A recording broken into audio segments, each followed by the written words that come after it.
Good morning. Happy Thanksgiving. Want to let everyone know that we have a very special Thanksgiving message at 11:45 today. It'll be live. And just talking about Thanksgiving and why we should be thankful. So also I remind everyone, I hope you watched Platt Kids yesterday and you got to see the segment about Pharaoh's dreams. And Miss Donna today in Platt King's Craft is going to teach the kids how to make a signet ring. All right, it's cute craft, and you know, you're all together on Thanksgiving. If you're looking for something for the kids to do, it will keep them busy. Okay, let's go ahead and pick up now as we're studying the ark and how it's moving. All right. So we continue through following the ark, and it moves through 1 Samuel chapter 14, all right? And so here's what's taken place up to this time. So grab your Bibles and go to 1 Samuel. And up to this time, Israel has now quit being with judges. They wanted a king. They wanted a king. They're calling on a king, all right? And because all the judges were in charge at this time. So Saul is appointed by God through the prophet Samuel to be the king of Israel.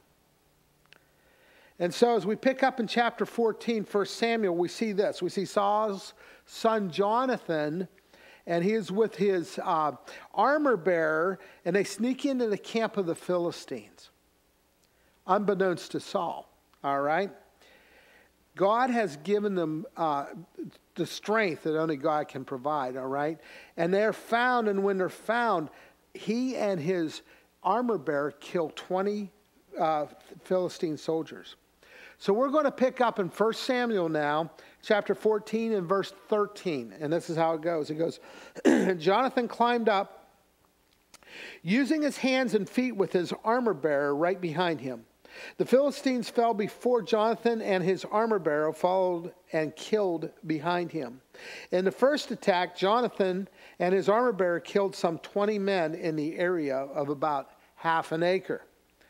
Then panic struck the whole army, those in the camp in the field and those in the outposts and the raiding parties, and the ground shook. It was a panic sent by God. Now we're going to pick up in 16. Saul's lookouts at Gibeah in Benjamin saw the army melting away in all directions. Then Saul said to the men who were with him, "Muster the forces and see who has left us." When they did, it was Jonathan and the armor bearer who were not there. Saul said to Ahijah, "Bring the ark of God. Bring the ark of God." And at this time it was with the Israelites. And Ahijah, who was the high priest who attended the ark, did so. All right? Now, verse 19. While Saul was talking to the priests, the tumult in the Philistine army increased more and more. So Saul said to the priest, "Withdraw your hand." Then Paul and all his men assembled and went into battle. They found the Philistines in total confusion, striking each other with their swords. Those Hebrews had previously been with the Philistines and had gone up with them in their camp, went over to the Israelites who were with Saul and Jonathan. When all the Israelites who had hidden in the hill country of Ephraim heard that the Philistines were on the run, they joined the battle in hot pursuit. So on that day the Lord saved Israel, and battle moved on beyond Beth-aven. So what happens is Saul has the priest, he has Ahijah, all right, the priest. Think of Elijah, and it's Ahijah, all right, to bring out the Ark of the Covenant. We're going to go and battle with the Philistines. My son is there. I'm very concerned. And God causes this confusion, crazy confusion over the Philistines. So much so that they start taking their swords and they start killing each other.